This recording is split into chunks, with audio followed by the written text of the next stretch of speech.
The Indian Constitution, adopted on November 26, 1949, stands as a testament to the values of justice, equality, and liberty enshrined in the hearts of every Indian. Today, as we celebrate Constitution Day, we honor this remarkable document that binds our diverse nation together. Hello everyone, welcome to Tara IAS, Think IAS, and Think Tara. So, let's start the Hindu analysis without any further delay for 26th of November 2024. Let's start the session. ఈ రోజు మనం constitution day or Samvidhan Diwas celebrate చేసుకుంటున్నాం కాబట్టి many articles today in the news paper are also constitution centric articles అన్నమాట. So let us look at the first article. So before that I just want to mention that 26th November నాడు మనం constitution ని adopt చేసుకోవడం జరిగింది 1949 లో by then constituent assembly. Okay, finally it took in to effect from January 26, 1950. దాన్నే మనం republic డేగా celebrate చేసుకుంటాం. So where India turn republic, right? So ఈరోజు సంవిధాన్ డే కాబట్టి, సంవిధాన్ దివాస్ కాబట్టి చాలా articles are revolving around the constitution itself. So let's analyze all of them in detail. Okay, so let's see. So first article ఏంటంటే, secular, socialist are an inalienable part of the constitution to stay in preamble orders Supreme Court అని చెప్పేసి ఒక particular article రావడం జరిగింది in the Hindu news paper. So ఈ particular article ఏదైతే ఉంటుందో, so this was all related to the supreme court judgement అనమాట. So which is one of the important judgements అనే చెప్పొచ్చు.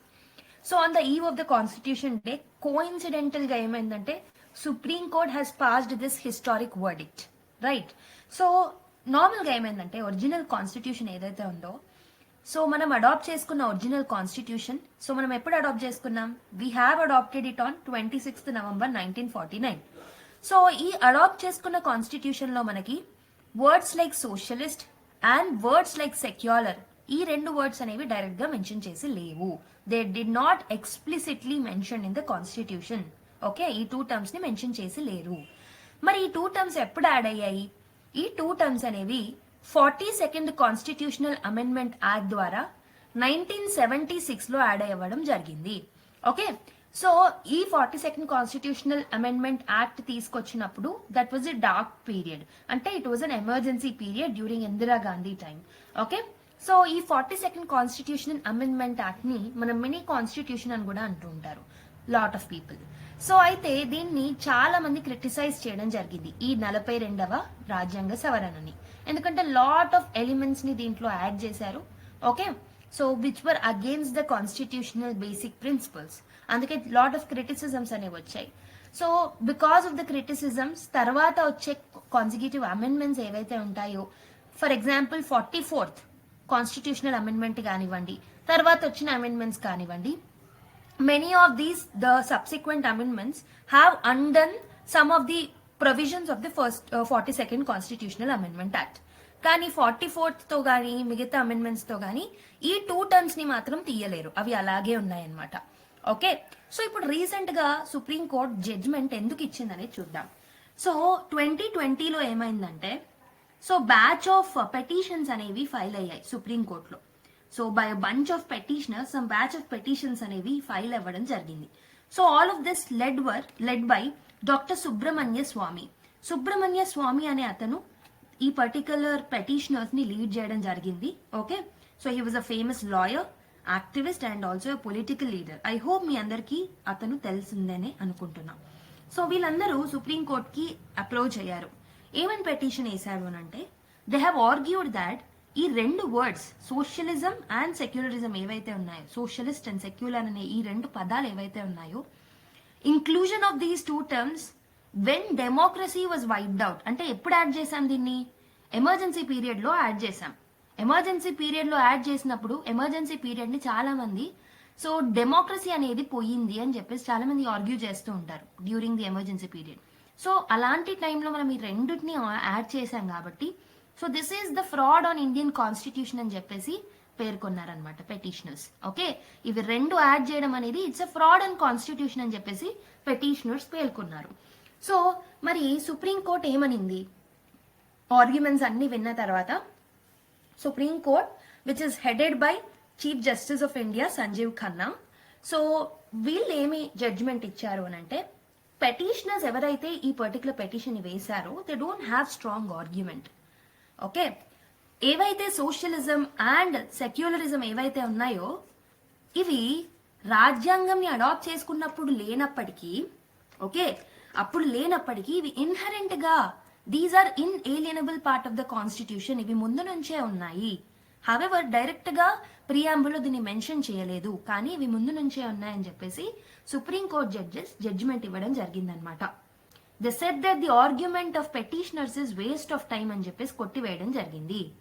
ఓకే, ఎందుకు అని అంటే సోషలిజం కానీ సెక్యులరిజం కానీ ముందు నుంచే through various principles of the constitution inherent గా ఆల్రెడీ అవైలబుల్ గా ఉన్నాయి అందరికి.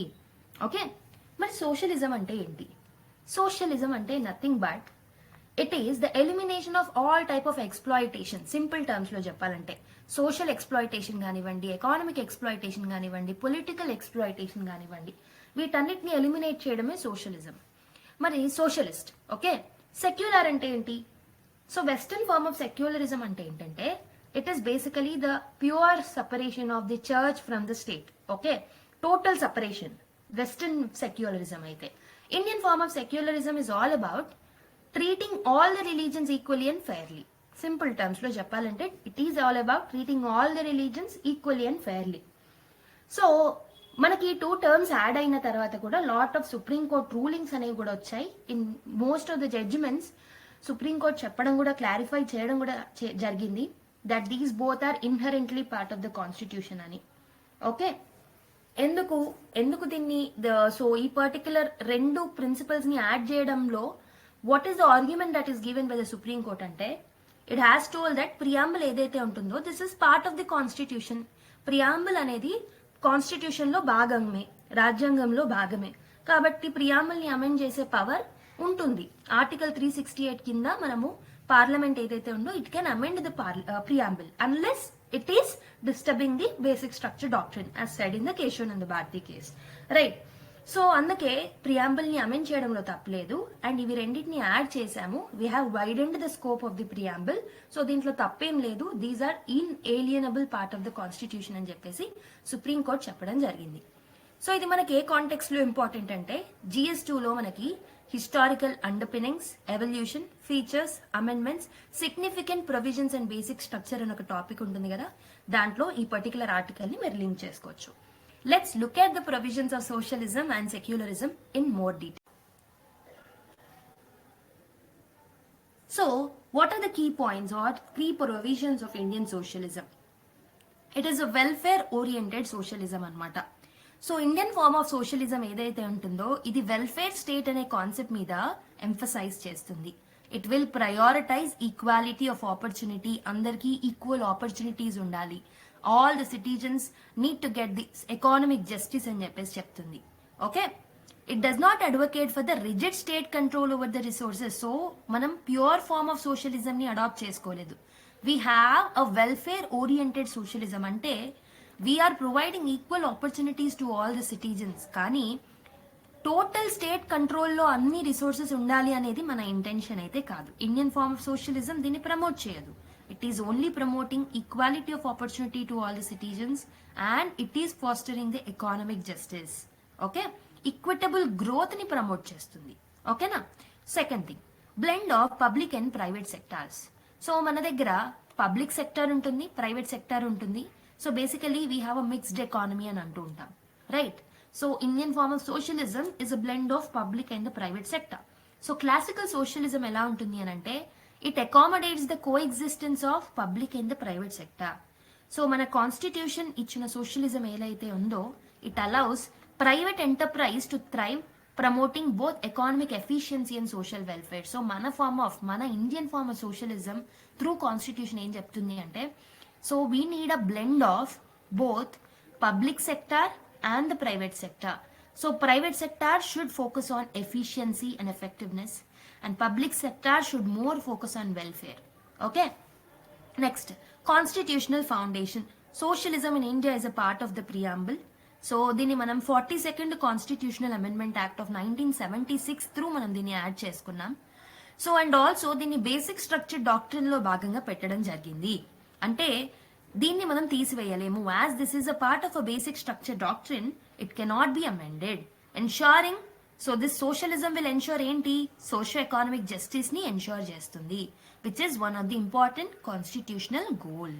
Okay, so let us look at some key points on Indian secularism. So if you look at the definition of secularism, so basically Indian form of secularism ఏం చెప్తుంది అంటే, so the state should have an equidistant from all the religions. అంటే state అనేది అన్ని religions ని equal గా treat చేయాలి. So that is nothing but it's Indian form of secularism. Okay, it signifies equal respect for all the religions and no religion is given the special treatment. Okay, so this is simply the Indian form of secularism. So if you look at the evolving interpretation of the secularism, over time India has developed its own interpretation of the secularism. Okay, so manam over time secularism ni different ways lo interpret chestu vachamannamata. Okay na, so state anedi A religion ని penalize చేయకూడదు and A religion ని support కూడా చేసుకోవద్దు. Okay, so the focus should be on maintaining the religion's neutrality while ensuring that the freedoms of all the religion groups and individuals are upheld. ప్రతి religion కి సంబంధించిన individuals and also all the religions యొక్క freedom ని upheld చేయడమే state యొక్క బాధ్యత. So this is nothing but it's a secularism concept of India. సో recent గా ఇప్పుడు ఇచ్చిన జడ్జిమెంట్ ఏంటంటే, supreme court has affirmed that secularism అనేది it's an inalienable part of the constitution and ఇది బేసిక్ స్ట్రక్చర్ డాక్ట్రిన్ లో భాగం కాబట్టి దీన్ని మనము తీయలేము. ఓకే, దీన్ని మనం కొట్టి పడేయలేము. It should not be amended. Okay, so there is another article which is relating to the constitution has been always been secular in both spirit and in letter అని చెప్పేసి ఆల్మోస్ట్ సిమిలర్ ఆస్పెక్ట్ ని discuss చేస్తుంది ఈ article. So ఈ context లో మనం చూడాల్సింది ఏంటంటే K T Shah arguments, okay, and also B R Ambedkar గారి arguments with respect to socialism and secularism గురించి చూడాలి. సో బేసికలీ అంబేద్కర్ గారు అయితే he was against the inclusion of this two terms and K T Shah arguments చూసుకుంటే he was actually supporting for the inclusion of this terms. So ఎవరెవరు ఏం ideologies ఇచ్చారనేది చూడాలి. So KT Shah గారు he has proposed explicitly including the word socialism and secularism in the preamble to clearly reflect the state's ideological commitments. So state యొక్క ideological commitments ని clear గా represent చేయడానికి దాన్ని మనం కాన్స్టిట్యూషన్ లో ప్రియాంబుల్ లో మెన్షన్ చేయాలి అని చెప్పేసి కేటీ షా గారు చెప్పారు. వెరాజ్ మనకి అంబేద్కర్ గారు ఏం చెప్పారంటే he has opposed this explicit inclusion of this particular articles. ఎందుకంటే కాన్స్టిట్యూషనల్ స్పిరిట్ లోనే అది ఆల్రెడీ ఉంది. సో దీన్ని మళ్ళీ ఇంక్లూడ్ చేయడంలో ఎలాంటి మీనింగ్ లేదని చెప్పేసి అంబేద్కర్ గారు చెప్పారు. Symbolism versus practicality. Okay, so KT Shah actually believed in symbolic affirmation of the states commitment to equality and neutrality. Symbolic representation గా ఉంటుంది అని కేటీ షా గారు చెప్తే, సో అంబేద్కర్ గారు ఏమని చెప్పారు అంటే ఆర్టికల్ 14, 15, ఆర్టికల్ 25 to 28 ఏవైతే ఉన్నాయో దీంట్లో ఉన్న ప్రొవిజన్స్ ఏవైతే ఉన్నాయో so they are sufficient to ensure this socialism and secularism. So దాన్ని మళ్ళీ మనము మెన్షన్ చేయాల్సిన అవసరం లేదు అని చెప్పారు. Prevention of misinterpretation. So KT Shah గారు ఏం చెప్పారంటే he has claimed that without explicit mention constitution లో ఉన్న సోషలిస్ట్ అండ్ సెక్యులరిస్ట్ క్యారెక్టరిస్టిక్స్ ఏవైతే ఉన్నాయో ఇవి మిస్ఇంటర్ప్రిట్ అయ్యే ఛాన్సెస్ ఉన్నాయి అని చెప్పేసి కేటీ షా గారు చెప్పారు. వెరస్ అంబేద్కర్ గారు ఏం ఆర్గ్యూ చేశారు, he said that overloading the constitution with ideological terms would create rigidity. Okay, so unnecessary-గా debates and interpretation, over interpretation అనేది జరిగే ఛాన్సెస్ ఉన్నాయి, మనం ఓవర్లోడ్ చేయనక్కర్లేదు ఇలాంటి పదాలు పెట్టి అని అంబేద్కర్ గారు అన్నారు. అండ్ డైరెక్ట్ కాన్స్టిట్యూషనల్ మ్యాండేట్ చూసుకుంటే KT Shah wanted to constitutionally bind the state to policies promoting the socialism and also secularism. So KT Shah గారు ఏం చెప్తున్నారు, ఖచ్చితంగా స్టేట్ అనేది ఖచ్చితంగా వీటిని బైండ్ చేయడానికి పాలసీస్ అండ్ అదర్ ప్రొవిజన్స్ తో ముందుకు రావాలి కాబట్టి దీన్ని పర్టికులర్ గా మెన్షన్ చేస్తేనే స్టేట్ యొక్క దృష్టిలో ఇవి పడతాయి అని చెప్పేసి మనకి కేటీ షా గారు చెప్పారు. వెరాస్ ఇన్ ద కాంట్రాస్ట్ అంబేద్కర్ గారు ఏం చెప్పారు అంటే he has believed that such explicit mention of this particular terms would actually restrict the flexibility of the constitution. Constitution యొక్క flexibility ని డిస్టర్బ్ చేస్తుంది, గవర్నెన్స్ యొక్క flexibility ని డిస్టర్బ్ చేస్తుంది అని కాన్స్టిట్యూషన్ లో యాడ్ చేస్తే అని చెప్పేసి అంబేద్కర్ గారు అన్నారు. And rejection and legacy. So K T Shah's proposal was rejected during the constitutional assembly debates. So assembly debates లో రిజెక్ట్ చేశారు కాబట్టి దాన్ని మనం ఇంక్లూడ్ చేయలేము ఒరిజినల్ కాన్స్టిట్యూషన్ లో. However we have added it through 42nd constitutional amendment act of 1976. Okay, so whereas Ambedkar's stands ఏదైతే ఉంటుందో this was supported by the constitutional framers. Okay, so this is basically the difference in opinion with regards to inclusion of this particular two terms. Okay, so if you look at more into the details of the particular article, so the heading of the article we have already chosen. The constitution has always been secular both in spirit and also in the letter. So pre-independence contest lo chuskunte 1947 partition and religious violence time lo chuskunte India's independence and partition in 1947 has created the religious divides. Manaku telusinde there was a lot of religious violence that has taken place during the partition time, like with large scale communal violence అనేది జరిగింది Hindus కి and Muslims కి మధ్యలో. ఈ events ఏవైతే ఉన్నాయో this events has emphasized the necessity of the secular framework. సో అందువల్లే సెక్యులర్ ఫ్రేమ్వర్క్ ని ఇంక్లూడ్ చేయాల్సిన అవసరం అనేది కూడా గట్టిగా ఏర్పడింది in the governance. Okay, so that religious harmony అనేది మెయింటైన్ అయ్యి టాలరెన్స్ అనేది ఉంటుంది సొసైటీలో అని చెప్పేసి. We know India is very diverse country కాబట్టి involving and including the secularism and provisions of secularism was necessary, especially because of the partition and the violence, communal violence which has happened during the partition. Drafting of the constitution 1947 to 1950 చూసుకుంటే implicit secularism. So the framers of the constitution Ambedkar కానివ్వండి మిగతా వాళ్ళు కానివ్వండి they deliberately avoided this particular term. So ఎందుకో మనం already చూసాము. Okay, so already different provisions ఉన్నాయి కదా. So what is the need of including these kind of terms? Okay, మనము ఇంకొంచెం కన్ఫ్యూజన్ ని క్రియేట్ చేస్తాము ఒకవేళ యాడ్ చేస్తే అని చెప్పేసి, ఫ్లెక్సిబిలిటీ అనేది మిస్ అవుతుంది అని చెప్పేసి వీళ్ళు చెప్పారు. అండ్ ఇంకొకటి ఏంటంటే ఇన్స్టెడ్ వాళ్ళు ఏమన్నారు అంటే secularism was woven in to the constitution through actionable provisions. For example article 14 లో ఉంటుంది, 15 లో ఉంటుంది, ఆర్టికల్ 25 నుంచి 28 ఏవైతే ఉన్నాయో ఇవన్నీ ఈక్వాలిటీని ఎన్ష్యూర్ చేస్తున్నాయి, non discrimination and religious freedom ని ఎన్ష్యూర్ చేస్తున్నాయి కాబట్టి so there is no need of inclusion of this two terms అని చెప్పేసి వాళ్ళు అన్నారు. అండ్ కేటీ షాస్ ప్రపోజల్ మనం చూసాం already during the constitutional assembly debates. So he proposed the implicit mention of this particular two terms in the preamble. ఎందుకంటే state యొక్క nature ని clear గా క్లారిటీగా మనం డిఫైన్ చేసిన వాళ్ళం అవుతామని. Ambedkar's rebuttal, he rejected and argued that the secularism అనేది inherent part of the constitutional provisions, so explicit mention అనేది అవసరం లేదు అని అంబేద్కర్ గారు అన్నారు. సో మరి constitution adopted on implicit secular framework without explicitly labelling India as a secular. So మనం ఏంటంటే ఇంప్లిసిట్ గా ఉంది కానీ ఎక్స్ప్లిసిట్ గా మనం మెన్షన్ చేయలేము while we're adopting this constitution. Okay, so మరి ఎర్లీ పోస్ట్ ఇండిపెండెన్స్ టైంలో it was between 1950 to 1976 ఏమైందో చూద్దాం. So judicial interpretation. So in the absence of explicit mention, courts interpreted secularism as a part of the constitutional spirit. So explicit గా mention చేయకపోయినప్పటికీ courts ఏమన్నాయంటే secularism అనేది constitutional spirit లో భాగంగానే ఉంటుంది అని చెప్పాయి. Article 14, 15 and 25 to 28 ఏవైతే ఉన్నాయో so these were frequently invoke to address issues of equality and religious neutrality as well. Secularism అనేది it was tested during the communal riots and political challenges as well, including the rise of religious and the caste-based political movements. So ila different times lo judiciary kuda it has given enough space for secularism and socialism. Okay, and 1976 kochesarki it was a time of emergency when these particular two terms were added through 42nd Constitutional Amendment Act of 1976. So during Indira Gandhi's emergency period 1975 to 1977 మధ్యలో government ఏం చేసిందంటే it has introduced this particular constitutional amendment and explicitly added these two terms secularism and socialism to the preamble. Okay, so మరి ఏమేం criticise చేస్తున్నారు కొంతమంది అని అంటే inclusion of these two terms was viewed by critics as politically motivated move. So ఇది just a politically motivated move and it is aimed at consolidating power and it is aiming at diverting the attention from authoritarian policies during the emergency.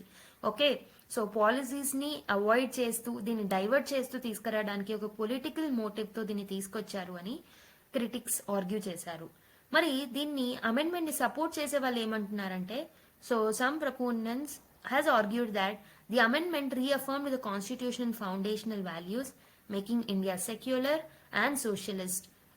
Okay, so argue చేసే వాళ్ళేమో అదన్నారు, మరి support చేసేవారు ఏమంటున్నారు అంటే ఈ addition ఏదైతే ఉంటుందో this has reaffirmed the constitutional foundation values. So మళ్ళీ చాటి చెప్పింది ఇవి రెండు స్టేట్ యొక్క ఫీచర్సే, మా ఇండియన్ స్టేట్ యొక్క ఫీచర్సే అని చెప్పేసి మళ్ళీ మనము చెప్పడం జరిగింది త్రూ అమెండ్మెంట్ అని people who are supporting it was arguing. Okay, so మరి పోస్ట్ 42nd అమెండ్మెంట్ తర్వాత 1977 నుంచి ప్రెసెంట్ చూసుకుంటే judicial reaffirmation of secularism. So Kesavananda Bharati case which is one of the landmark judgments. So even before the 42nd constitutional amendment act supreme court ఏం చెప్పిందంటే it has declared secularism అనేది basic structure doctrine లో భాగమే, కాబట్టి దీన్ని మనం amend చేయలేము అని చెప్పేసి కేశవానంద భారతి కేసులో కూడా చెప్పడం జరిగింది. సబ్సిక్వెంట్ జడ్జ్మెంట్స్ ఏవైతే ఉన్నాయో like courts repeatedly emphasized the importance of secularism in ensuring state's neutrality in the religious characteristics. So subsequent judgments కూడా inclusion of these two terms ని సపోర్ట్ చేశాయి. ఓకే, కంటెంపరీ ఛాలెంజెస్ ఏమేమి ఉన్నాయనంటే కమ్యూనల్ పోలరైజేషన్ అనేది చాలా increase అవుతుంది which is a threat to secularism. Okay, politicization of religion. So for example Ayodhya Babri Masjid case చూసుకున్నా, మిగతా కేసెస్ చూసుకున్నా, so there is a politicization of religion. And uniform civil code implementation లో కూడా మనం లాట్ ఆఫ్ డిబేట్స్ చూసాము in implementing this UCC. Okay, next modern developments ఏమున్నాయి and supreme court's rule ఏముంది, ఇది కూడా మనం ఆల్రెడీ చూసాం. So the recent supreme court judgment reaffirmed that secular and socialist అనేవి ఏవైతే ఉన్నాయో దీస్ ఆర్ ఇన్ఏలియనబుల్ పార్ట్. ఇవి కాన్స్టిట్యూషన్ నుంచి ఎవరు వేరు చేయలేరు, ఎందుకంటే ఇవి బేసిక్ స్ట్రక్చర్ లో భాగంగా ఉన్నాయి కాబట్టి. Okay, it has clarified that secularism అనేది అన్ని రిలీజియన్స్ కి ఈక్వల్ రెస్పెక్ట్ ని ఇస్తుంది అండ్ స్టేట్ న్యూట్రల్ గా ఉండేలాగా స్టేట్ ఇంటర్ఫియర్ అవ్వకుండా రిలీజియస్ మ్యాటర్స్ లో చూసుకుంటుంది. కాబట్టి these two are inalienable part అని సుప్రీంకోర్టు రీఅఫర్మ్ చేసింది. Unique Indian secularism. So unlike western secularism, Indian secularism ఏదైతే ఉంటుందో it allows state regulation of religious practice. So state అనేది టోటల్ గా ఇన్వాల్వ్ అవ్వకుండా అయితే ఉండదు, it can actually regulate the religious practices. Okay, ఒకవేళ అవి పబ్లిక్ హెల్త్ ని, మొరాలిటీని, ఈక్వాలిటీని వైలేట్ చేసినట్టయితే స్టేట్ అనేది రిలీజియస్ ప్రాక్టీసెస్ లో ఇన్వాల్వ్ అవ్వచ్చు. ఫర్ ఎగ్జాంపుల్ టెంపుల్ ఎంట్రీకి సంబంధించి కానివ్వండి, ఓకే, అన్టచబిలిటీ ప్రొవిజన్స్ సంబంధించి కానివ్వండి, మిగతా వాటిలలో స్టేట్ ఇంటర్ఫియర్ అవ్వచ్చు if they are against equality, morality and if it is disturbing the public health. Okay, so this is one of the beautiful articles today. So ఇది editorial page లో మనకి రావడం జరిగింది. So let's see the heading. So the constitution still thrives, let it show India the way అని చెప్పేసి ఒక article రాయడం జరిగింది. ఎవరు రాశారు అంటే none other than Shashi Tharoor గారు, who is a 4th term Indian National Congress member of the Lok Sabha for Thiruvananthapuram, and we know him as an award-winning author of 26 books, including the famous one which is The Battle of Belonging on Nationalism, Patriotism and What It Means to be the Indian. Okay, and he is also a member of the Congress Working Committee.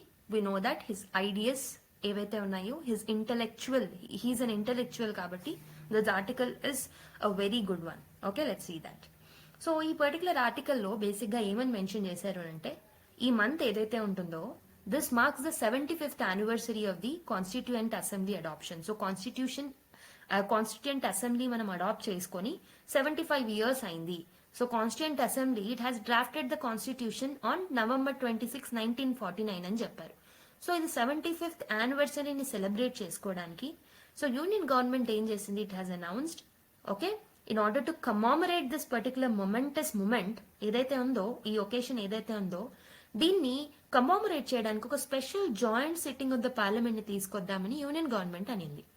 కానీ ఇతను ఏమంటున్నారంటే there are bound to be several self congratulatory speeches. So ఈ particular momentous occasion ఏదైతే ఉంటుందో ఇందులో instead of remembering the words of the Ambedkar గారు and the other several constitutional frameworks, so what happened actually is self-congratulatory speeches అనేవి ఎక్కువ అయిపోయాయి. But what we have to actually see is Ambedkar గారు చెప్పిన words Ambedkar గారు ఏం చేసిన కాన్స్టిట్యూషన్ ఏదైతే ఉందో అది రియల్ గా ఇంప్లిమెంట్ అవుతుందా లేదా అనేది చూడాలి is what is written in this article. So let's dive deep into this article with details. So Shashi Tharoor garu ee article lo he has mentioned one of the important lines from the speech of Ambedkar. So ee particular lines chudandi, once look at this particular lines. So however good a constitution may be, it is sure to turn out bad because those who are called to work it happen to be a bad lot. Ambedkar emphasized that the success of the constitution depends on the people who implement it and the political culture of the nation. So ఇక్కడ అంబేద్కర్ గారు ఏం చెప్పాలనుకున్నారంటే constitution ఎంత bad గా ఉన్నా if the people who are implementing the constitution okay and if the people in that particular state are good వాళ్ళ intentions good అయినప్పుడు ఎంత bad constitution అయినా ఇంప్లిమెంటేషన్ మాత్రం చాలా బ్రాడ్ గా విత్ గుడ్ రిజల్ట్స్ జరుగుతుంది. But however good the constitution may be, constitution ఎంత బాగున్నా దీన్ని ఇంప్లిమెంట్ చేసే పొలిటీషియన్స్, లీడర్స్, పీపుల్ ఎవరైతే ఉన్నారో వాళ్ళు ప్రాపర్ గా ఇంప్లిమెంట్ చేయకపోతే దీని రిజల్ట్స్ అనేవి బ్యాడ్ గానే ఉంటాయి అని చెప్పేసి అంబేద్కర్ గారు పేర్కొనడం జరిగింది.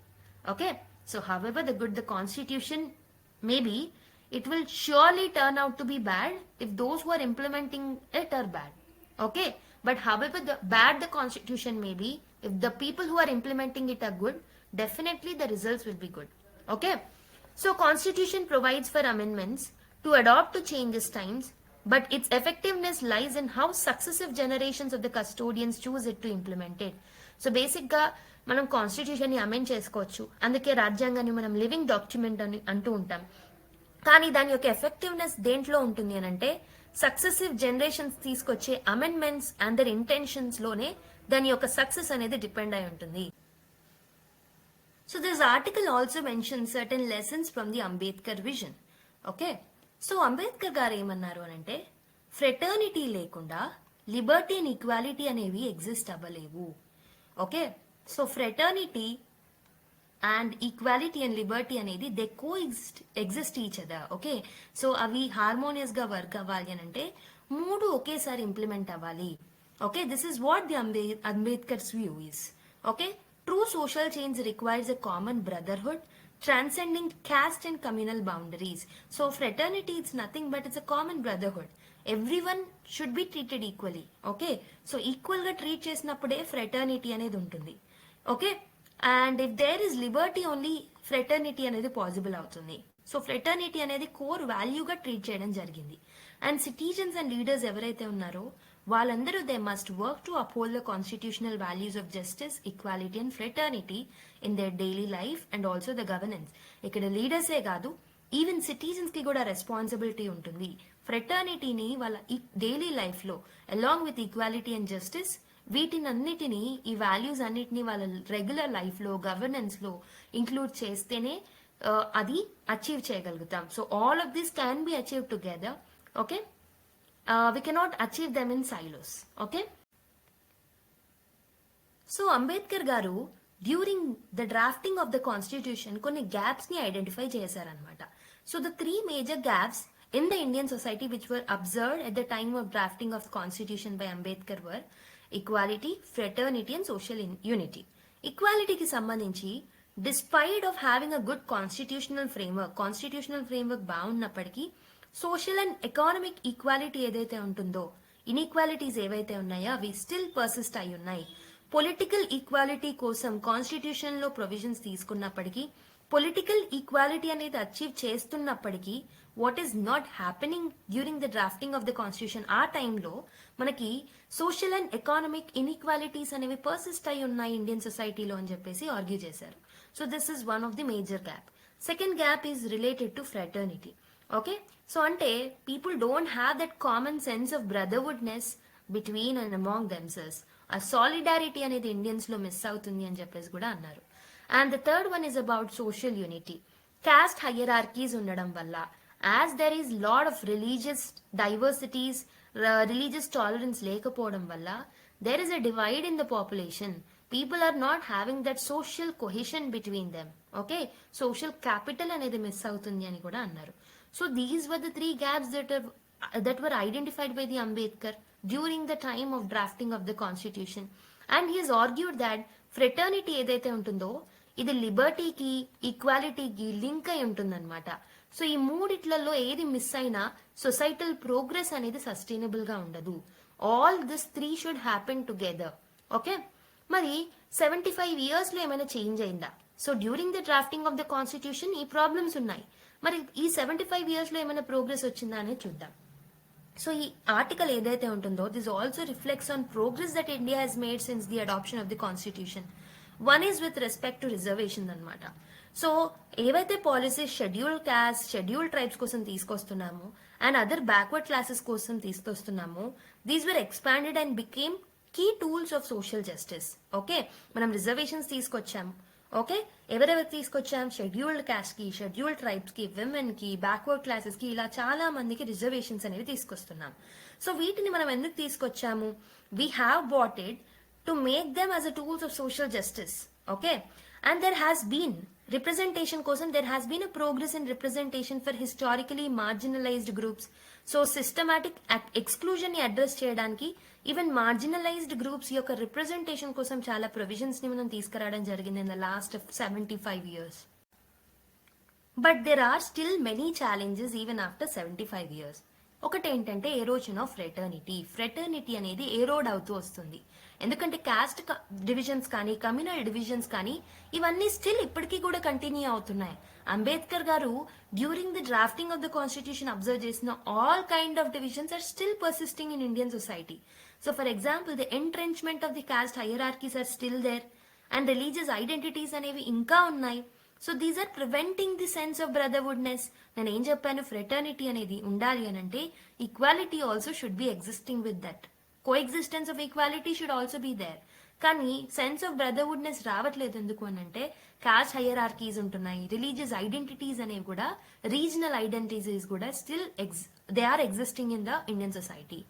And incomplete realisation of equality అనేది మనం టోటల్ గా 100% ఈక్వాలిటీని ఇంకా మనం అచీవ్ చేయలేదు. సో సొసైటీ ప్రోగ్రెస్ అవుతున్నప్పటికీ despite of having a significant progress with respect to economic and social activities, okay, social ఏవైతే ఉన్నాయో మన దగ్గర ప్రోగ్రెస్ అవుతున్నప్పటికీ social and economic inequalities still persisting in the society అనమాట. ఎస్పెషలీ మార్జినలైజ్డ్ కమ్యూనిటీస్ లో మనకి social inequalities, economic inequalities ఉన్నాయి. Political equality అనేది అచీవ్ చేయగలుగుతున్నాం. Even during the adoption of the constitution ఇది మనం అచీవ్ చేయగలిగాం.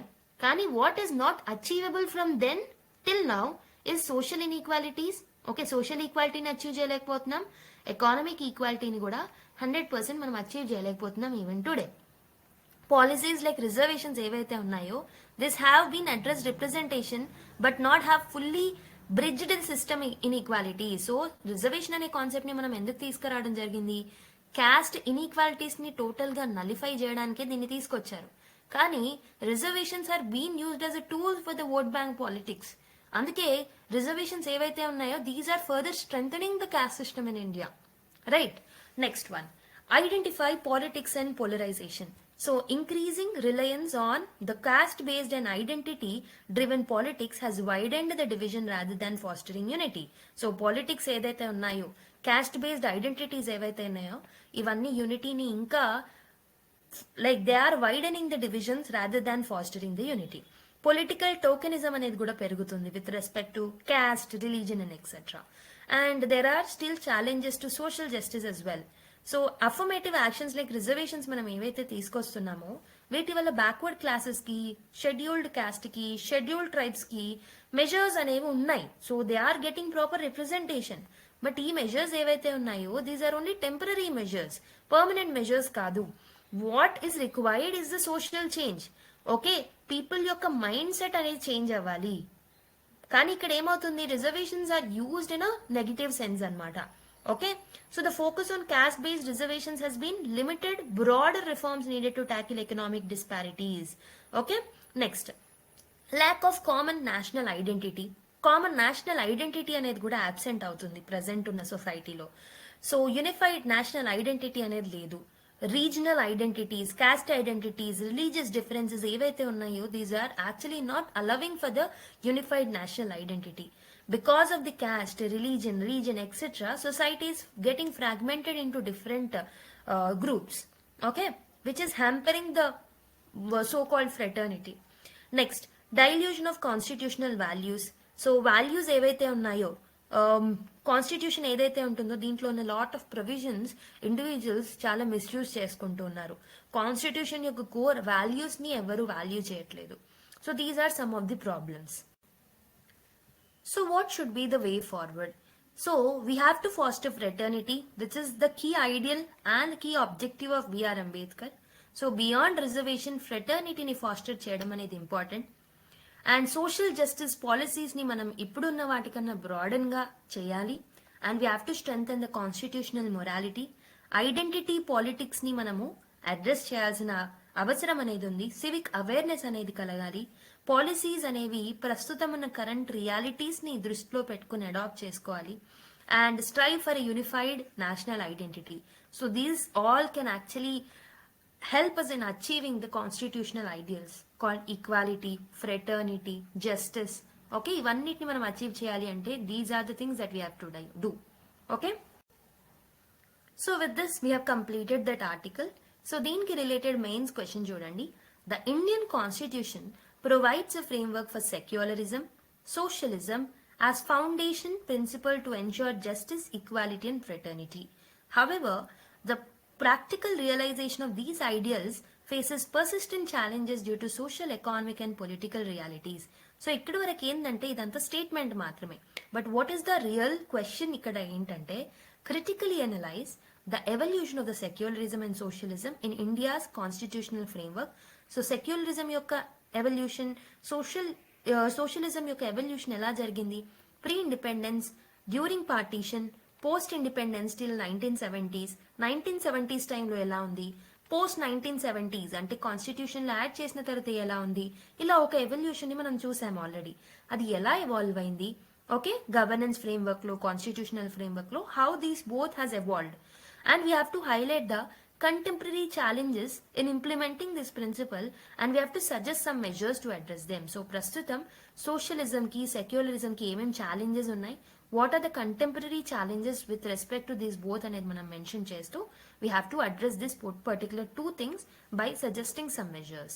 ఓకే, సో కాంప్రహెన్సివ్ గా మనం డిస్కస్ చేసిన ఆర్టికల్స్ ఏవైతే ఉన్నాయో వాటిని బేస్ చేసుకొని మీ ఆన్సర్ రాయొచ్చు. Okay, try attempting this particular question. ఓకేనా? Now let's go to another article. So now let's see the another article. So the feminist ideologies in India's constitutional discourse. So this particular article was written by Deputy Law Secretary to the Government of Kerala, that is Faisal C.K. Garu. Okay. So basically the article is just an eye opener to me, especially. Endukante a lot of times when I teach or when I speak, I always speaks about constitution గురించి మాట్లాడినప్పుడు founding fathers గురించి మాట్లాడాను. కానీ I never spoke about constitutional founding mothers. So but this article is an eye opener to me. There are lot of women, okay, ఎవరైతే ఉన్నారో they have participated in the constitutional debates and their ideas were also represented through some means in the constitution. Okay, constitutional founding fathers తో పాటు constitutional founding mothers గురించి మాట్లాడడం కూడా చాలా important. That's why this particular article is an eye opener to me అని అన్నాను. Okay, so ఈ particular ఆర్టికల్లో మనకి ఫైసల్ సీకే గారు he has emphasized about the role of certain people, especially the women, in the constitutional discourse. Okay, let's see the article in detail. So basic గా మనకి Kristin Keating అనే ఒక author in her book, okay, తన writings అయిన framing the post colonial sexual contract, democracy, fraternalism and state authority అనే India అనే ఒక దాంట్లో తను ఏం చెప్పారు అంటే, ఫౌండింగ్ ఫాదర్స్ ఎవరైతే ఉన్నారో these founding fathers has constitutionally subjugated the women అని చెప్పేసి మెన్షన్ చేయడం జరిగింది. అంటే ఆల్వేస్ కాన్స్టిట్యూషన్ లో ఉన్న ఐడియల్స్ ఏవైతే ఉన్నాయో, లాట్ ఆఫ్ ఐడియల్స్ మనకు తెలియకుండానే, so these were actually supporting patriarchal ideas. Okay, for example మనము రిలీజియస్ ఫ్రీడమ్ అనేది ఇచ్చాము. సో ఈ రిలీజియస్ ఫ్రీడమ్ ఇవ్వడం వల్ల ఏమైంది అంటే, in lot of religions, okay, వాళ్ళ యొక్క పర్సనల్ లాస్ కి, ఓకే, ఫ్రీడమ్ అనేది ఇవ్వడం వల్ల లాట్ ఆఫ్ రిలీజన్స్ లో మనకేమవుతుంది, ఫ్యామిలీ స్ట్రక్చర్ ఎలా ఉంటుంది, ఇప్పటికి చూసుకున్నా మనకి men is treated as the head of the family. So ఇంట్లో ఏదైనా ఇంపార్టెంట్ డెసిషన్ తీసుకోవాలన్నా women has less role than the men. So still world మొత్తంలో, ఇండియానే కాదు వరల్డ్ మొత్తంలో, we are still seeing this patriarchal mindset. Somehow మనలో కూడా ఈ ప్యాట్రియార్కియల్ మైండ్ సెట్ అనేది ఇన్హెరిట్ అయి ఉంది. ఓకే, సో ఈ ఆర్టికల్లో let's see the contribution of the founding mothers of the Indian constitution. ఈ ఆర్టికల్ ఏం హైలైట్ చేస్తుంది అంటే, so this article highlights that we often overlooks the contribution of women members in the Constituent Assembly, referred to as founding mothers. So founding mothers గా వాళ్ళని పేర్కొనడం జరిగింది ఈ particular ఆర్టికల్లో. ఓకే, సో ఫర్ ఎగ్జాంపుల్ ఈ ఆర్టికల్లో మెయిన్ గా మనకి అమృత్ కౌర్ గురించి, బేగం ఐజజ్ రసూల్ గురించి, హన్సా మెహతా గురించి, కమలాదేవి చటోపాధ్యాయ్ గురించి వాళ్ళ క్రిటికల్ రోల్స్ ఎలా ప్లే చేశారు అనే దాని గురించి మెన్షన్ చేసింది అనమాట. Especially in the areas concerning the women rights. Women rights కోసం వాళ్ళు ఎలాంటి క్వశ్చన్స్ అండ్ డిబేట్స్ లో పాల్గొనడం జరిగింది అనేది మనం చూద్దాం. Even for the gender equality.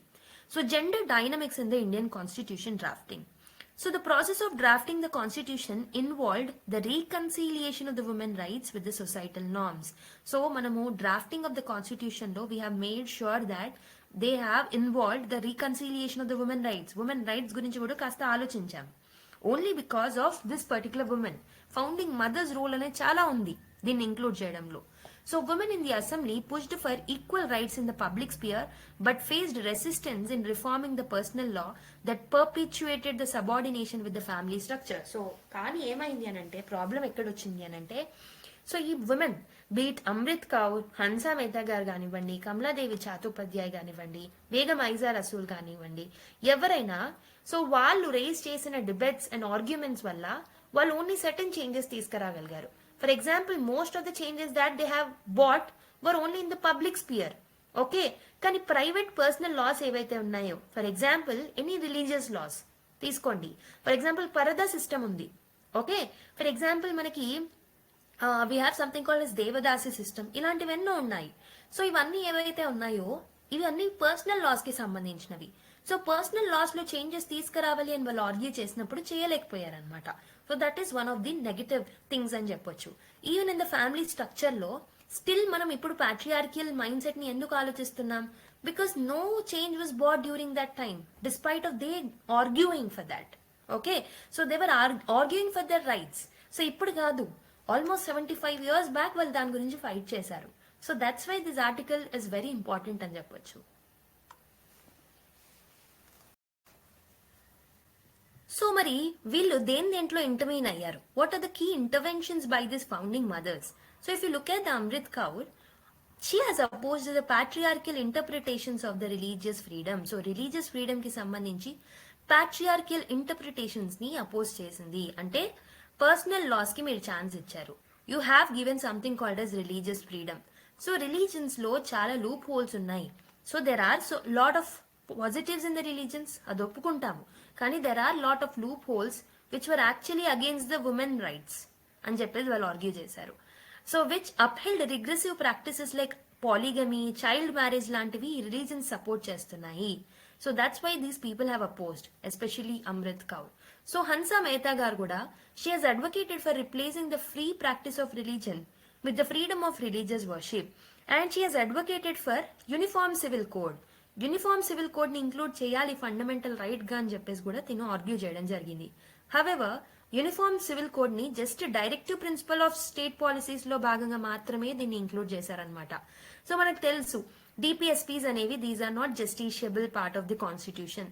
So వీటిని ఫండమెంటల్ రైట్స్ గా కాకుండా డిపిఎస్పీస్ గా పెట్టడం జరిగింది, which is compromised, which has compromised anamata. Okay, which has compromised the women rights. Begum Aizaz Rasool garu kuda, she has asserted that secularism was crucial to ensure women rights across the religious divides.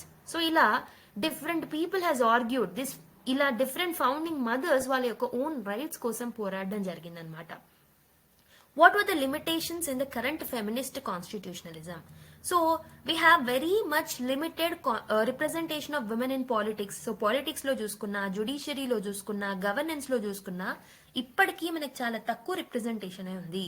So still మనకి lot of issues ఉన్నాయి with respect to women. For example gender wage gap. Okay, there are lot much violence against the women that we are seeing in the regular society. Gender biased personal laws అనేవి ఉన్నాయి. So these are all reflecting a gap between the constitutional ideals and the societal reality. Constitution law ఉన్న ideas కి and also ప్రస్తుతం మనకు సొసైటీలో ఉన్న reality ఏదైతే ఉందో దీంట్లో చాలా గ్యాప్ ఉంది. So one of the important thing is because of the limited representation of women. Politics లో అయినా, జుడిషియరీలో అయినా, గవర్నెన్స్ లో అయినా విమెన్ రిప్రజెంటేషన్ చాలా తక్కువగా ఉంది అని చెప్పారు. So what were the different challenges that were highlighted in the article అంటే, first one is patriarchal influence. So constitution upheld equality in the public sphere ఉంది. సో ఆల్రెడీ చెప్పినట్టు పర్సనల్ లాస్ లో మాత్రం విమెన్ కి ఈక్వాలిటీ అనేది లేదు. There are still discriminatory structures within the families itself. Families లో women యొక్క dependency ఎక్కువగా ఉంటుంది. విమెన్ ని సబార్డినేట్ గా ట్రీట్ చేస్తూ ఉంటారు still now. Okay, so this reflects a post colonial sexual contract where gender subordination was institutionalised to maintain the social order. Social order ని maintain చేయడానికి మాత్రమే ఈ particular institution of this particular gender subordination ఏదైతే ఉందో మనం దీన్ని institutionalise చేసేసాము. ఇలానే ఉండాలి, ఇలా ఉంటేనే సోషల్ ఆర్డర్ ఉంటుంది, లేకపోతే క్యావోటిక్ సిచ్యువేషన్స్ అనేవి అరైజ్ అవుతాయి అనే ఒక ఇన్హెరెంట్ ప్రిన్సిపల్ ని ఇన్హెరెంట్ చేసేసారనమాట. Okay, relegation of the uniform civil code. Progressive reforms like UCC were moved to the DPSPs, limiting their enforceability. One of the important challenges ఏంటంటే uniform civil code ఏదైతే ఉంటుందో still it is part of a non justiciable part of the constitution. So దీని ఎన్ఫోర్సబిలిటీ అనేది చాలా limited గా ఉంది. So UCC remains still an issue today. It's a contentious issue today with political and religious resistance preventing in its implementation. So lot of challenges ఇప్పటికీ మనం చూస్తున్నాం. యూసీసీని implement చేయాలంటే, so ఒకవేళ రూలింగ్ పార్టీ దీన్ని తీసుకురావాలంటే ఆపోజిషన్ పార్టీ దీన్ని negate చేస్తూ ఉంటుంది. రిలీజియన్స్ నుంచి నెగేషన్ అనేది వస్తుంది. ఇలా స్టిల్ దీని మీద రెసిస్టెన్స్ అనేది చూస్తున్నాం. And there is limited progress for women. So despite legal guarantees, ఎన్ని లీగల్ గ్యారంటీస్ ఇచ్చినప్పటికీ women are still facing systematic barriers in accessing to education, employment and even to the political power. Women representation అనేది చాలా తక్కువగా ఉంది in all the spheres. So the lack of female representation in the decision making roles అనేవి వాళ్ళ representation అనేది తక్కువగా ఉండడం వల్ల జెండర్ ఇన్ఈక్వాలిటీ అనేది ఇంకా ఎంట్రెంచ్ అవుతుంది అని చెప్పొచ్చు. So these are certain challenges with respect to women. So what can be done? Okay, what should be the way forward to deal with these challenges? First thing what we can do is revisiting the personal laws. So we have to reform the gender biased religious personal laws. So ఇప్పుడున్న personal laws ఏవైతే ఉన్నాయో at least దాంట్లో ఉన్న women కి against గా ఉన్న provisions నన్నా మనం తీసేయడానికి ట్రై చేయాలి. సో ఈ పర్సనల్ లాస్ ని మనం రిఫార్మ్ అన్నా చేయాలి. At least we have to implement UCC. ఏదైనా ఇంప్లిమెంట్ చేయడం వల్ల విమెన్ యొక్క రైట్స్ ని మనం గ్రాంట్ చేసిన వాళ్ళు అవుతాం. And we can actually achieve the ideals of equality and justice, which are constitutional ideals. Implementing the uniform civil code. Okay, so మనం యూసీసీని ఇంప్లిమెంట్ చేసినట్టు అయితే with respect to marriage, inheritance, property rights, వీటిలో ఉన్న loop holes ఏవైతే ఉన్నాయో, so ఇందులో ఉన్న ఈ ఇన్ఈక్వల్ ప్రొవిజన్స్ ఏవైతే ఉన్నాయో వాటన్నిటిని మనము కొట్టిపారేయచ్చు. Next, increasing representation. So we have to promote greater participation of women politics లో, జ్యుడిషియరీలో, గవర్నెన్స్ లో, పాలసీ మేకింగ్ లో కూడా, జెండర్ సెన్సిటివ్ పాలసీ మేకింగ్ లో కూడా విమెన్ రిప్రజెంటేషన్ అనేది ఎన్ష్యూర్ అవ్వాలి. అంటే we need representation of women in all the spheres. So we have to promote that. And we have to strengthen the feminist constitutionalism. అంటే ఏంటి? build on the legacy of the founding mothers by incorporating the feminist principle into laws, policies and social reforms. So మనం feminist principles ఏవైతే ఉంటాయో వీటిని మన చట్టాలలో, policies లో, social reforms లో మనం ఇంక్లూడ్ చేయాలి. We have to make them representative in all these spheres as well. Okay? And ఇంకొకటి ఏం చేయొచ్చు అంటే awareness and advocacy. We have to promote the constitutional awareness to empower women to claim their rights and challenge the patriarchal norms. So ప్రస్తుతం ఉన్న patriarchal norms ఏవైతే ఉన్నాయో వాటిని మనం ఛాలెంజ్ చేయాలి. And we have to promote the women rights and we have to empower women in all the spheres. Okay, so let us look at the next article. So next ఆర్టికల్లో ఏముందంటే, so arrest warrant against Netanyahu will deepen Israelis isolation. So arrest warrant ఎవరిచ్చారు అంటే ICC అన్నమాట, international criminal court. So it has issued arrest warrant against Israeli prime minister and former defence minister as well. Okay, ఎందుకు అనంటే for the అలెడ్జ్డ్ war crimes అనేవి, okay, గాజాకి against war crimes తీసుకురావడం వల్ల arrest warrants అనేవి ఇవ్వడం జరిగింది అనమాట. ఓకే, సో ఈ కాంటెక్స్ట్ లో మనకి న్యూస్ కన్నా ఎక్కువగా what is important is we have to know the difference between ICC and ICJ. Okay, so and also we have to see what are the limitations of the international criminal court. International criminal court లో ఉన్న limitations ఏంటి అనేది కూడా తెలుసుకోవాలి. So let's look at the differences. Okay, so if you look at the differences, ICC అంటే international criminal court ఏదైతే ఉంటుందో, so దీన్ని మనము we have established it under the Rome statute అన్నమాట. ఎప్పుడు అంటే 2002 జూలై 1 నాడు మనం దీన్ని తీసుకురావడం జరిగింది. Okay, on the other hand ICG ఏదైతే ఉంటుందో, ఇంటర్నేషనల్ కోర్ట్ ఆఫ్ జస్టిస్ ఏదైతే ఉంటుందో, దీన్ని మనం 1945 జూన్ లో తీసుకురావడం జరిగింది by charter of United nations. So 1946 నుంచి ఇది ఇంప్లిమెంటేషన్ లోకి వచ్చిందనమాట.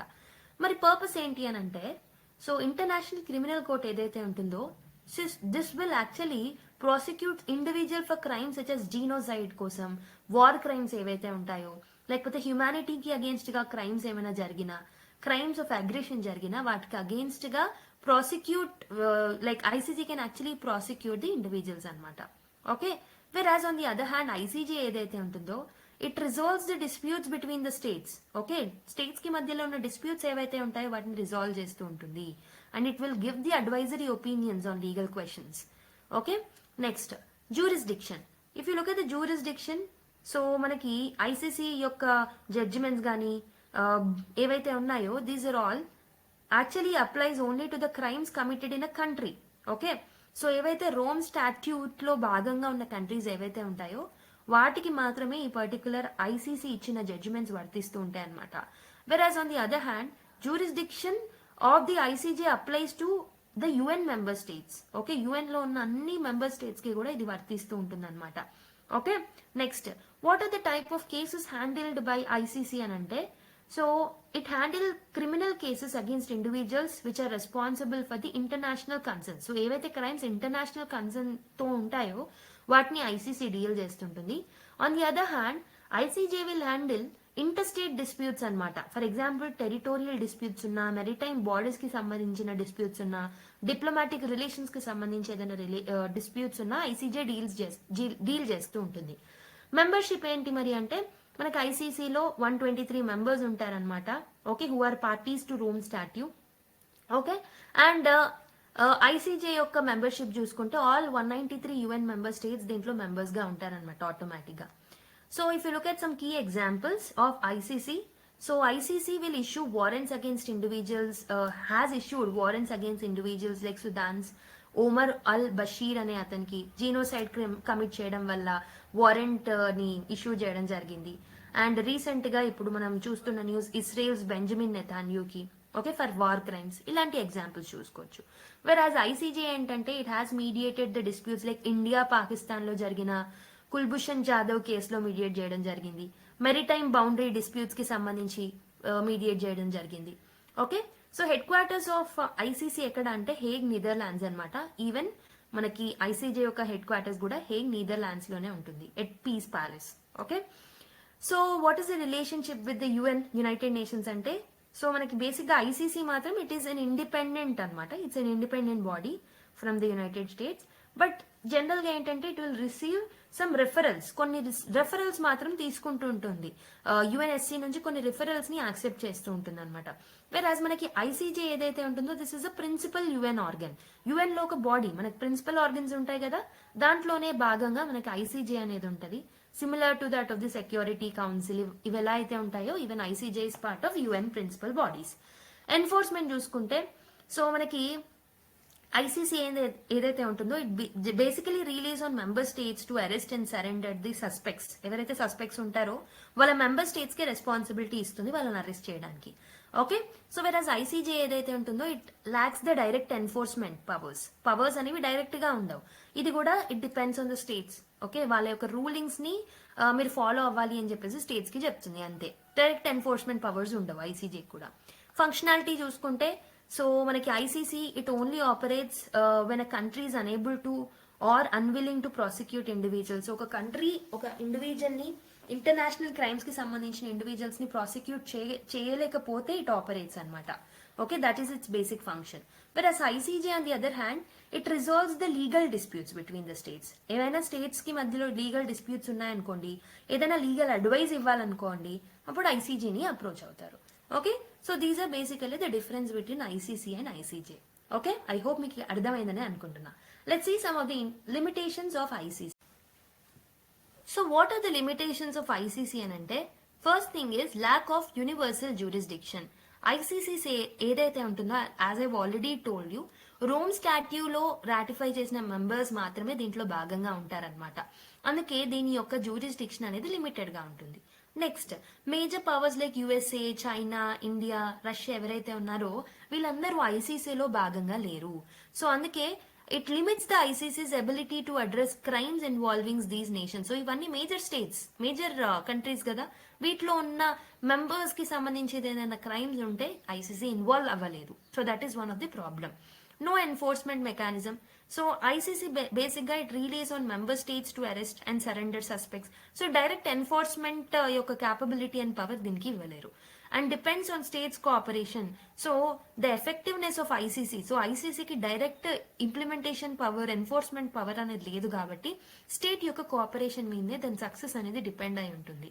Especially in extraditing the individuals. Okay, ఎవరి ఇండివిజువల్స్ మీదైనా సెంటెన్సెస్ ని ఇష్యూ చేయాలన్నా, ఎన్ఫోర్స్ చేయాలన్నా స్టేట్ యొక్క కోఆపరేషన్ మీదే డిపెండ్ అయి ఉంటుంది అనమాట.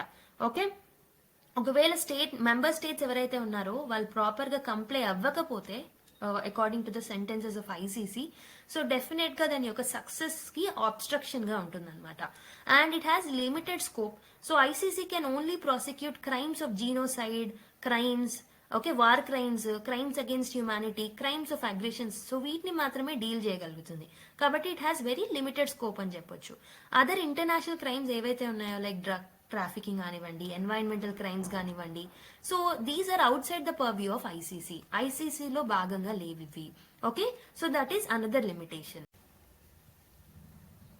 అండ్ ఇంకేంటంటే political influence and perception of bias అనేది కూడా ఉంది. ICC has been accused of being politically biased. కొన్ని ఆఫ్రికన్ నేషన్స్ కి అగేన్స్ట్ గా కొన్నిసార్లు జడ్జ్మెంట్ ఇస్తూ ఉంటుంది అని కూడా దీనికి అగేన్స్ట్ గా క్రిటిసిజమ్స్ ఉన్నాయి.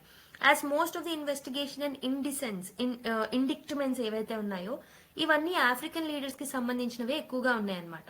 అంటే పొలిటికల్ ఇన్ఫ్లుయెన్స్ అనేది ఉంది, బయస్ అనేది ఉంది అని చెప్పేసి చాలా మంది ఆర్గ్యూ చేస్తూ ఉంటారు. And there is an exclusion of non state actors as well. So ICC it does not have jurisdiction over non state actors. So ఎవరైతే దీంట్లో రోమ్ స్టాట్యూట్ ని సైన్ చేయలేదో వాళ్ళందరూ దీంట్లో ఇన్వాల్వ్ అవ్వలేరు. ఓకే, నేను ఆల్రెడీ చెప్పాను some of the important members like India, USA లాంటి వాటి మీద కూడా ఇది ఎలాంటి యాక్షన్ తీసుకోలేదు. Over reliance on UNSC referrals. So నేను ఆల్రెడీ చెప్పాను, సో దీని యొక్క ఫంక్షన్ అనేది యుఎన్ఎస్సీ రిఫరల్స్ మీద కూడా డిపెండ్ అయి ఉంటుందని, United Nation Security Council. So lot of times it is only relying upon, it is having over reliance on UNSC referrals అనమాట. So this makes it vulnerable to vetoes by permanent members like USA, China, Russia. Okay, next, inability to try individuals in absentia. ఏమవుతుంది అని అంటే ICC cannot conduct trials in absentia. So ఏదైనా individual state కానీ ఏదైనా absent అయినప్పుడు in their absence it cannot conduct any trials. Okay, physically ఖచ్చితంగా suspects ఎవరైతే ఉన్నారో వాళ్ళ కోర్టులో ఖచ్చితంగా ఉండాలి. So that is one of the another challenge అని చెప్పొచ్చు. అండ్ పవర్ఫుల్ స్టేట్స్ ఏవైతే ఉంటాయో లైక్ యుఎస్, సో ఇవన్నీ ఏంటంటే they have resistance from the powerful states as well. Okay, so మనకి for example measures like American service members protection act అని ఇలాంటి చట్టాలన్నీ తీసుకొచ్చి సో దీనికి రెసిస్టెన్స్ గా కొన్ని కంట్రీస్ చేస్తున్నాయి అనమాట. Okay, so this prevents US personal from being tried by ICC. US personal ని ఐసీసీ ట్రయల్ చేయలేదు. ఎందుకు అంటే దానికి సంబంధించిన చట్టాలు పర్సనల్ గా కంట్రీస్ లో తీసుకొస్తున్నారు కాబట్టి. సో ఇలా it is facing resistance from the powerful states as well. So ఇప్పుడు నేర్చుకున్న కాంటెక్స్ట్ లో ఐసీసీ అండ్ ఐసీజే దృష్టిలో పెట్టుకుని let's solve one question. Consider the following statements. So international criminal court addresses serious international crimes committed by nation or groups of nations. Israel is a state party to the Rome Statute. Unlike the ICC, the ICJ addresses the individual criminal accountability. So, how many of the given statements given above are correct? Only one, only two, all the three, none. ఒకసారి try చేయండి. So, I hope you people have tried this particular question. So, మనకి answer ఏంటంటే, so all the 3 statements are incorrect అనమాట. None of the above is the right answer. ఎందుకు అనంటే, so first thing చూడండి, ICC ఏదైతే ఉంటుందో it addresses the serious international crimes committed by nation or groups of nation అంటున్నారు.